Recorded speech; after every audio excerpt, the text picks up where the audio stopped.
আমরা ধর্ম ব্যবসায়িক নই।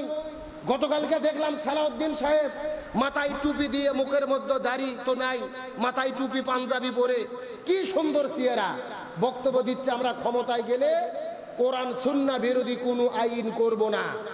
নির্বাচনের আগে পীরের দরবারে সার্সি নিতে যায়, চট্টগ্রাম হেফাজতের আমিরের কাছে যায়, আলেমদেরকে ডেকে বলে আমরা কোরআন সুন্নাহ বিরোধী আইন করব না। আবার আর এক জায়গায় যে বক্তব্য দেয় আমরা শরঈ আইনে বিশ্বাস করি না, কোরআনের সাথে রাজনীতির কোনো সম্পর্ক নাই। এরাই হলো সবচাইতে বড় ধর্ম ব্যবসায়ী। কথা কন না কে? এরা ভোটের আগে মাথায় টুপি দেয়, পাঞ্জাবি পরে, জুব্ব পরে, হাতের মধ্যে তসবিহ, আবার ভোটের পরে বলে ধর্ম নিয়ে রাজনীতি করতে দেব না, মৌলবাদদের ক্ষমতায় আসতে দেব না, আমরা শরঈ আইনে বিশ্বাস করি না। এরাই হলো সবচেয়ে বড় ধর্ম ব্যবসায়ী। কারণ আমরা ভোটের আগেও মাথায় টুপি দেই, সারা বছর মাথায় টুপি দেই, ভোটের আগেও নামাজ পড়ি, সারা বছরও পড়ি, ভোটের আগেও কোরআনের আইনের কথা বলি, সারা বছরও কোরআনের আইনের কথা বলি। আমরা ধর্ম ব্যবসা করি না, আমরা ধর্ম নিয়ে রাজনীতি করি না, বরং আমরা ধর্মীয় রাজনীতি করি, কোরআন সুন্নাহর আইন কায়েম করতে চাই। কথা বলেন না কেন? তাহলে বড় ধর্ম ব্যবসায়িক আমরা না ওরা। যারা ভোটের আগে খোলস পরিবর্তন করে একেবারে মনে হয় জিব্রাইলের খালাতো ভাই। কথা কন না কে? মাথার টুপি খোলে না, পাঞ্জাবি খোলে না, হাতের তসবিহ, আসর নামাজ পড়ে 4 বার। এরাই হলো বড় ধর্ম ব্যবসায়ী। ভালো করে বোঝার চেষ্টা করবেন। আমার বক্তব্য দেয় আমরা আল্লাহর প্রতি অবিচল আস্থা এবং বিশ্বাস রাখি। এখন বলেন তো, আল্লাহর প্রতি অবিচল আস্থা এবং বিশ্বাস যদি থাকে, ক্ষমতায় যাওয়ার পরে আল্লাহর আইন চালু করার দরকার আছে না নাই? মুখে মুখে বলে আল্লাহর আইন বিশ্বাস করি, আল্লাহর আইন দিয়ে দেশ চালাই না। আল্লাহর কোরআন বলতেছে এরা হলো জালেম, এরা হলো কাফের, এরা হলেন ফাসেক। বক্তব্য কার? আর একটু জোরে বলেন। আমার প্রিয় বন্ধুগণ, মুসলমান ভাইরা গভীর মনোযোগ লক্ষ্য করুন। বাপদাদার কোনো কিচ্ছা কাহিনী আপনাদের মধ্যে বলতেছেন। আল্লাহর কোরআন সূরা মায়দার মধ্যে কত চমৎকার করে বলেন, এই দুনিয়ার ভেতরে মুসলমান পরিচয় দেওয়ার পরে, ক্ষমতায় যাওয়ার পরে যারা কোরআন দিয়ে বিচার কার্য সম্পাদন করে না, যারা কোরআন দিয়ে দেশ পরিচালনা করে না, এই সমস্ত মানুষগুলো হলেন কাফের। এই সমস্ত মানুষগুলো কি? দলিল হলেন আল্লাহর কোরআন। সূরা মায়দার 44 নম্বর আয়াতের মধ্যে আল্লাহ তাআলা বলেন, ওয়ামান লাম ইয়াহকুম বিমা আনজালাল্লাহু ফাউলাইকা হুমুল কাফিরুন।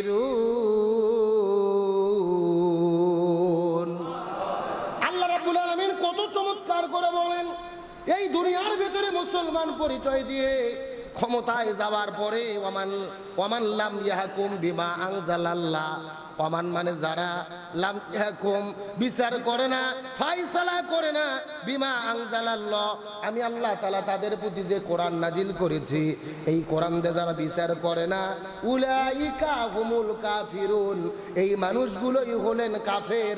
চিৎকার করে বলেন তো দেখি ঘোষণাকার? আরো ধরে বলেন। আমার বন্ধুগণ, মুসলমান ভাইরা গভীর মনোযোগ লক্ষ্য করুন। এই জায়গায় যদি আল্লাহ তাআলা বক্তব্য শেষ করতেন তাও হতো। আল্লাহ তাআলা বক্তব্য শেষ করে নাই। সূরা মায়দা 40 নম্বর আয়াতের মধ্যে আল্লাহ তাআলা বললেন এই সমস্ত মানুষগুলো হলেন কাফের।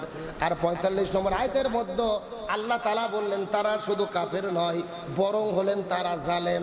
আল্লাহ তাআলা বলেন, ওয়ামান লাম ইয়াহকুম বিমা আনজালাল্লাহু ফাউলাইকা হুমুজ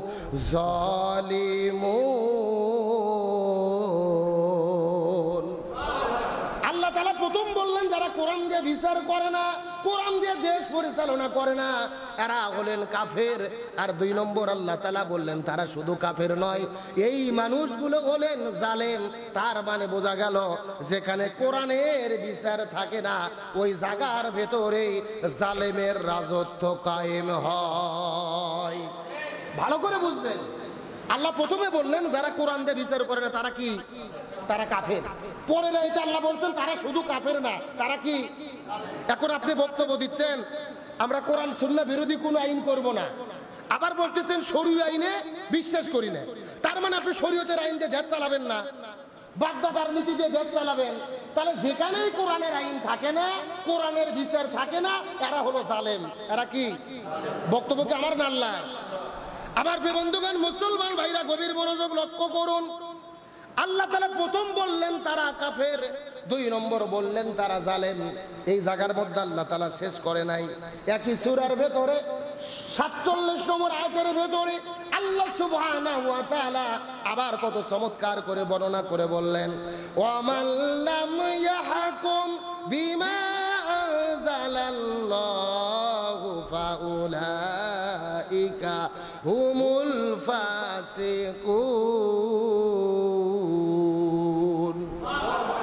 আল্লাহ তাআলা প্রথম বললেন যারা কোরআন দিয়ে বিচার করে না তারা কি? কাফের।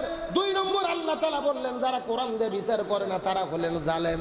আর 3 নম্বর বললেন শুধুমাত্র কাফের আর জালেম নয়, যেই দেশের মধ্যে কোরআনের বিচার থাকে না, কোরআন দিয়ে দেশ পরিচালনা হয় না, এই মানুষগুলো শুধু কাফের আর জালেম নয়, বরং ওই দেশের মধ্যে যত মানুষ বসবাস করে আর যারা দেশের ক্ষমতা পরিচালনা করে, এই উভয় শ্রেণীর মানুষেরা হলেন ফাসেক।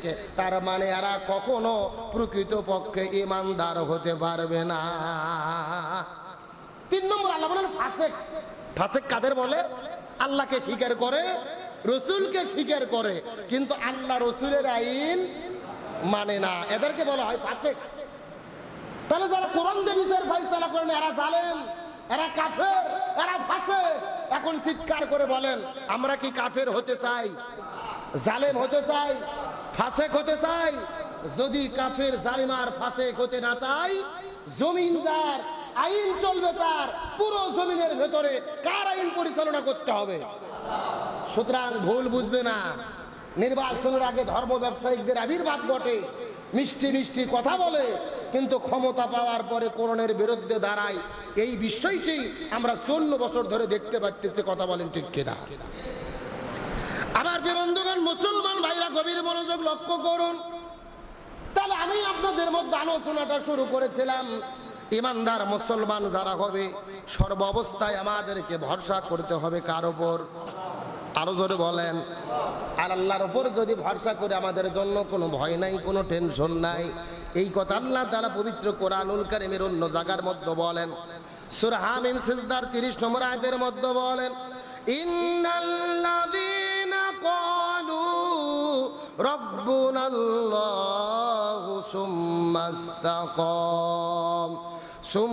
ইসতাকামু তাতানাজ্জালু আলাইহিমুল মালাইকা আল্লা তাখাফু ওয়া লা তাহজানু ওয়া আবশিরু বিল জান্নাতিল্লাতী কুনতুম তুআদুন। আল্লাহ রাব্বুল আলামিন বলেন, ইন্নাল্লাযীনা ক্বালু, নিশ্চয়ই যারা মুখে মুখে বলেন রব্বুনাল্লাহ, আমাদের রব বলেন আল্লাহ, সুম্মা ইসতাকামু, আর পুত বিচল থাকে, তাতানাজ্জালু আলাইহিমুল মালাইকা, আল্লাহর পক্ষ থেকে তাদের প্রতি রহমতের ফেরেশতা নাজিল হয়। ফেরেশতারা এসে ডাক দিয়ে বলেন তোমাদের জন্য কোনো ভয় নাই, তোমাদের জন্য কোনো টেনশন নাই, বরং আল্লাহ তাআলা ওয়াদা করতেছেন তোমাদের থাকার জায়গা হবে জান্নাতের ভেতরে। আল্লাহর প্রতি ঈমান আনার পরে ইস্তিকামাত যারা থাকে, ঈমানের পরীক্ষা যারা দেয়, দ্বীনের জন্য, ইসলামের জন্য যারা জীবন দেয়, তাদের থাকার জায়গা হবে কোথায়? আরো জোরে বলেন। আমার বন্ধুগণ, মুসলমান ভাইরা গভীর মনোযোগ লক্ষ্য করুন। এই পুরো পৃথিবীর ভেতরে সবচাইতে বড় জালেম বাদশা হিসেবে আমরা যার নাম ইতিহাসের মধ্য থেকে পড়েছি, তার নাম হলো ফিরাউন। কি নাম বললাম? এই ফিরাউনের যিনি বিবি ছিলেন তার নাম হলো হযরতে আসিয়া আলাইহিস সালাম। এই ফিরাউনের বাড়ির ভেতরে একজন মহিলা কর্মচারী ছিলেন, যেই মহিলাটি তাদের বাড়িতে কাজ করতেন, কর্ম করতেন, কাজের বুয়ো ছিলেন। এই কাজের বুয়োটা ফিরাউনের বাড়ির মধ্যে কাজ করতে করতে একদিন ফিরাউনের পালিত মেয়ে, সেই মেয়ের মাথার চুলের মধ্যে তেল দেওয়ার পরে চুলটা যখন আঁচড়ানো শুরু করে দিলেন, হঠাৎ করে চিরুনিটা মাথার মধ্য থেকে পড়ে গেল। মাথার মধ্য থেকে চিরুনি পড়ে যাওয়ার পরে এই কাজের মহিলাটা ওই চিরুনিটা ওঠার পরে বলেন বিসমিল্লাহ, আল্লাহর নামে শুরু করলাম। এমন সময় ওই মেয়েটি ডাক দে বলে, কাকে তুমি আল্লাহ বললে? লিমান আল্লাহ। কোন আল্লাহর কথা তুমি বলতেছো? লিমান রব, কোন রবের কথা তুমি বলতেছো? ওই মেয়েটি ডাক দে বলে, মা আমাদের রব আছেন যার নাম হলেন আল্লাহ, যার নাম হলেন আল্লাহ। মেয়েটি ডাক দে বলে, তুমি কি আমার বাবা ফিরাউনকে ছাড়া অন্য কাউকে রব হিসেবে মানো নাকি? এই কথা বলার পরে ফিরাউনের মেয়ে যখন প্রশ্ন করেছেন, কাজের মেয়ে ডাক দে বলেন, আমি যে রবকে মানি এটা শুধু আমার একা রব নয়, বরং আমারও রব, তোমারও রব, তোমার বাবা ফিরাউনেরও রব হলেন আল্লাহ। আমারও রব আল্লাহ, তোমারও রব আল্লাহ, বরং ফিরাউনেরও যিনি রব তার নাম কি? ওই মেয়েটির মাথা বড় গরম হয়ে গেলেন। সারা জীবন বুদ্ধি হওয়ার পর আমার বাবার মুখে শুনেছি এই দুনিয়ার মধ্যে আর কোন রব নাই, আনা রব্বুকুমুল আলা, আমি হলাম সবচাইতে বড় রব। মেয়েটি আস্তে করে যাওয়ার পরে ফিরাউনকে ডাকতে বলে, বাবা তুমি তো রব বলে দাবি করেছো, এই রাজ্যের হাজার হাজার মানুষেরা তোমাকে রব বলে ঘোষণা করেছে, রব হিসেবে প্রভু হিসেবে মেনে চলে। কিন্তু তুমি কি জানো বাবা, আমাদের এই রাজপ্রাসাদের ভেতরে আমাদের যে একটা কাজের মেয়ে আছে, এই মেয়েটি তোমাকে কিন্তু রব বলে মানে না, তিনি রব বলে আল্লাহকে মানে, আল্লাহকে রব বলে ঘোষণা করেছে। শুধুমাত্র তাই নয়, তিনি নিজে ঘোষণা করে দিয়ে বলে গেছে তার রব হলেন আল্লাহ, আমার রব হলো আল্লাহ। এমনকি তুমি ফিরাউন, তোমারও রব নাকি আল্লাহ? ফিরাউন বলে, এটা কখনোই সহ্য করা হবে না। আমার রাজপ্রাসাদের মধ্যে বসবাস করে, আমার খাবার খেয়ে, আমার রাজপ্রাসাদের মধ্যে জীবন যাপন করে আমাকে রব বলে মানবে না, তাকে দুনিয়ার মধ্যে রাখবো না। বরং ফিরাউনের মুসার কথা শুনে হাজারো মানুষ কালেমা পড়ে মুসলমান হয়েছে। আমি ফিরাউন তাদেরকে ডেকে নিয়েছি, তাদেরকে শাস্তি দিয়েছি, আমি কখনোই মানবো না, একে ধরে নিয়ে আসো, ধরে নিয়ে আসো, শাস্তি দেওয়া হবে। এই কথা বলার পরে ওই মেয়েটিকে ধরে আনা হলো। ওই মেয়েটির সঙ্গে 3টা মেয়ে ছিল, তার 3টা সন্তান ছিল, 3টা সন্তান সহ ধরে নিয়ে আসা হলো।